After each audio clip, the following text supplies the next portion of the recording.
Hello and welcome. My name is Philip Faintraub, and this is another episode of Exploring Roman Britain.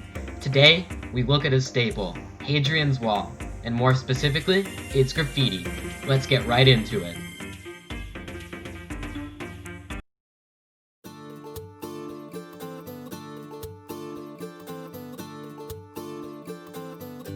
First, a brief overview. Hadrian's Wall was built in 126 CE by, of course, Emperor Hadrian. It was a defensive line stretching across northern England.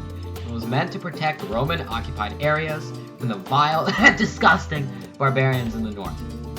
In the words of historian Matthew Blunson, quote, Roman troops, mainly auxiliaries, manned its turrets in order to fight any large enemy force in the field while keeping watch on the frontier. In summary, Hadrian's Wall was a militarized area occupied by troops and made to protect against the barbarians in the north. Now, let's move on to the recently discovered graffiti. While there are some writings that improve our understanding of the construction of Hadrian's Wall, the most interesting are the ones that provide a greater illustration of the soldiers' personal lives. Firstly, look at this caricature of some soldier's commanding officer. They just made an innocent version to make a little fun of him, maybe to pass the time as they stood there for hours on end waiting for any possible enemies. Now, funnily enough, their commanding officer will go down in the pages of history itself as some silly little cartoon his underlings drew.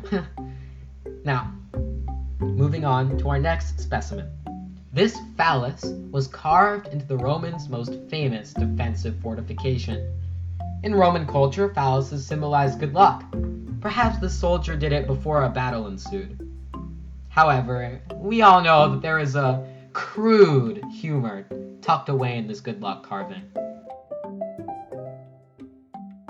So why does a phallus drawing or a caricature really matter?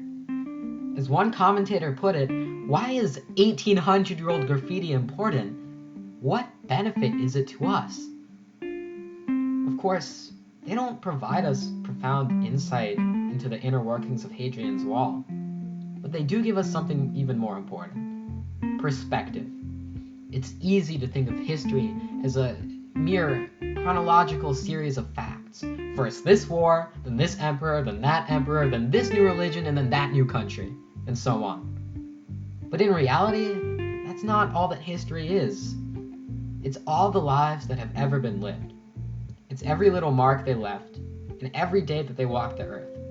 These tiny details, that phallus and that caricature, those little pieces of graffiti, they remind us of what history truly is: the lives of those who came before.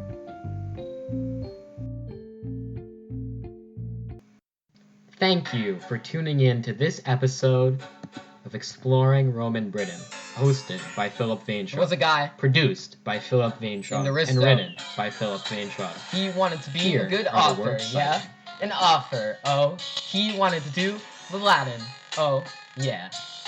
Latin time. Prepare, you clowns. I don't want to see any frowns. Let me tell you about a city that used to look really pretty. Yeah, Rome. They don't make scones in Rome. That's Britain. Yeah, Latin time.